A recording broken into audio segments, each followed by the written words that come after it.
If you need some coins for the Trophy Titans promo, make sure you check out MMOXP.com. Their link is down in the description. They're very fast, they're very cheap, they're very reliable, and if you use my code Rema, you can get yourself a nice 5% discount. So what's up guys, my name's Ash and welcome back to a brand new video. In today's video guys, I've got some custom tactics and player instructions for probably the best defensive formation in FIFA 23, that being the 4-4-2. But just before we get into today's video guys, I'd very much appreciate it if you could drop it a thumbs up, as that does really help me out with the YouTube search algorithm. Also subscribe to the channel if you are new so you never miss out on any videos like this one, and don't forget to turn on notifications so you are notified when a video is posted. And with all that aside guys, let's get right into today's video. Okay guys, so starting off with the custom tactics. For the defensive style, I like to have this on balanced. This is because it gives you the greatest control over your defense, where you're able to press when you need to press, and you're also able to drop off and be more conservative when you need to be. So balanced does just give you the greatest control when you are defending. Some people prefer pressure tactics, that's absolutely fine, but I do suggest balance personally. Now moving on to the defensive width guys, I'm using this on 40. This is kind of the same for what I use with other formations. The reason for this is we can primarily defend in a more narrow shape, but if somebody does try and go down the wings, we're also able to cover those wide areas too. So we can primarily defend in the center, but we can also reach out wide when we need to. Now moving on to the depth guys, because I use this as like a defensive formation, I have the depth on about 45. This allows us to sit a little bit deeper than we would usually, meaning we're not always going to get through balled and things like that. It does sometimes mean we're going to get pushed back a little bit more than we would maybe like, but it does make us a bit more defensively sound, so I think it is a good sacrifice with this formation. Moving on to the build-up play guys, I suggest using balanced. This is because it is the most controlled and the most consistent to use, especially with how varied FIFA 23 gameplay can be. Sometimes you can have quick gameplay, other times you can have really slow gameplay, so balanced is the most suited for all of these types of gameplays. And with something like the 4-4-2, sometimes you want to play a little bit quicker and other times you want to be a little bit slower. Now moving on to chance creation, I actually use forward runs for this formation, and it's the only formation in which I will use it. The reason for this is it will push our attacking players very far into the opponent's half, meaning we can play like a couple of passes to get really far into the opponent's half. This is great for relieving pressure, especially when your team is sat a little bit deeper. So I do actually really enjoy forward runs with the 4-4-2, but I wouldn't really suggest it with any other formations. If you still prefer direct passing with this formation, that's absolutely fine, but I honestly think forward runs is a little bit better with the 4-4-2. Now moving on to the attacking width guys, because the 4-4-2 is one of the slightly wider formations in the game, we use a higher width than we would with other formations, but we still don't want to make that too wide. So we have this on 48, so we're not sat in a really narrow way when we are attacking, but at the same time we don't have the width really high to the point where our players are really far apart from each other, so it's just a nice balanced value to use. Now moving on to players in box guys, I use this on 5.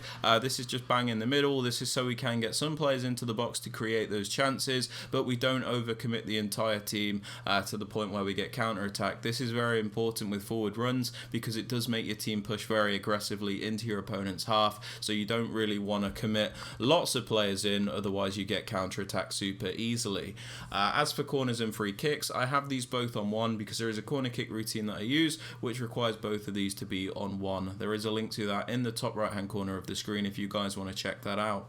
Now moving on to the players you want to use in the 4-4-2 guys, in the 2 striker positions, because it is a 2 striker formation, you can kind of go for a balance between the 2 players. So this is what I like to do. I like to have one more clinical finisher in one position, this being Robbie Keane, and then I have a more creative player in the other position, this is Jairzinho.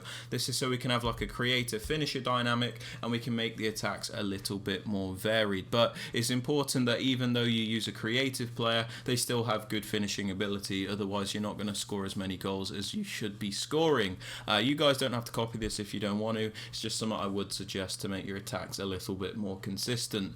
Now moving on to the right mid and the left mid, I suggest you use like good winger style players. These are players with good pace, good dribbling, good passing, good shooting, basically really good attacking stats. You don't have to worry about their defensive ability because it's really not that important. Their main job when we are defending is to kind of just keep the shape and maybe just pick up the odd pass or something, or intercept the odd of ball. So yeah, don't worry too much about their defensive stats, just make sure they're really good winger style players. Moving on to the left centre mid, we use a more defensive minded midfielder. This is somebody that is going to stay back, break up the play and add defensive security for us. So I'm using Jorginho with the medium high work rate and really good defensive stats. That's what you want to aim for. If you can't get the medium high work rate, don't worry, just go for somebody with really nice balanced stats. Moving on to the right centre mid, we use a more box to box style player. This is somebody that is going to attack and defend for us and really help us transition from the defence to the attack. So you're going to want somebody with really nice well-rounded stats, and if you can get it, a high work rate is super beneficial as you get the maximum contribution in attack and defence.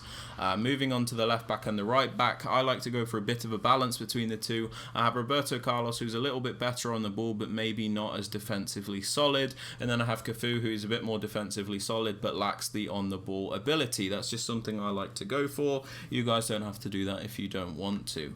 As for the centre backs and the goalkeeper, these just need to be as good as you can possibly get them. There's really not too much to say about them there. Now moving on to the player instructions, guys. On the two strikers in the 4-4-2, I like to have them on stay central and get in behind. So this is for both of them. We have them on stay central because we don't want them drifting off into the wider areas, as we already have the left and right midfielder to do that. We need them to stay central so they're always where the strikers should be, which is super important. And I also have them on get in behind in this formation. Now this is the only formation in which I do this, and the reason I do this is because it goes hand in hand with forward runs. So we push the team very far into the half with forward runs, and getting behind means they're always looking to break through that defensive line, so it is very effective for destroying the opponent's defense. Now like I said, it's the only formation in which I'll do this, and it does make you very one-dimensional as a result of it. Moving on to the left mid and the right mid, I have them on comeback on defense, get in behind and get into the box across. We have them on comeback on defense because this is actually a more attacking move. Basically, if we have them on basic defensive support, when we lose the ball they sit in weird positions where the team almost defends in like a 4-2-4, especially when these players don't have the best defensive work rate. So by putting them on comeback on defense, it just means they sit in a more natural position and they sit in a better shape when we don't have the ball, and when we win the ball back, we actually have a better attack as a result because they're already in the correct shape for the formation, making the build-up play easier. We have them on getting behind, so they're always looking to make those darting runs in behind down the wing, which is super important. Otherwise the formation can be very static and very flat, which we don't really want. We also have them on get into the box across, so they're more active in the penalty area and they're not as static, because if you have them on balanced crossing runs, sometimes these players are very static and they won't really get involved. Moving on to the left centre mid, the more defensive minded midfielder, we have them on stay back while attacking and cover centre. Now we have him on stay back because he is a more defensive minded player, so we don't want him going forward, and we have him on cover centre, so he does cover the central areas when we are defending, which is super important.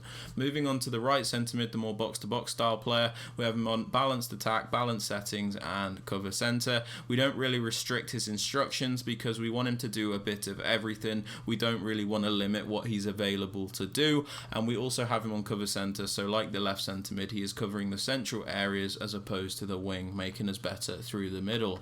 Now for both fullbacks, I actually have them on stay back while attacking, so for the left back and right back, they're both on stay back while attacking. This is because the 4-4-2 is already a slightly wider formation, and I mainly commit my fullbacks up the pitch when I'm using a more narrow formation to add extra width to the team, so we don't really need them to go forward. We can keep them on stay back to make the team as defensively sound as possible. As for the centre backs and the goalkeeper, these are on default settings and I do not touch them. But yeah guys, they're my custom tactics and player instructions for the 4-4-2. If you guys have enjoyed or found this useful, I'd very much appreciate it if you could drop it a thumbs up. Subscribe to the channel if you are new so you never miss out on any videos like this one, and don't forget to turn on notifications so you are notified when a video is posted. And with all that aside guys, I hope you have a fantastic rest of your day, and I'll catch you all in the next one. Peace.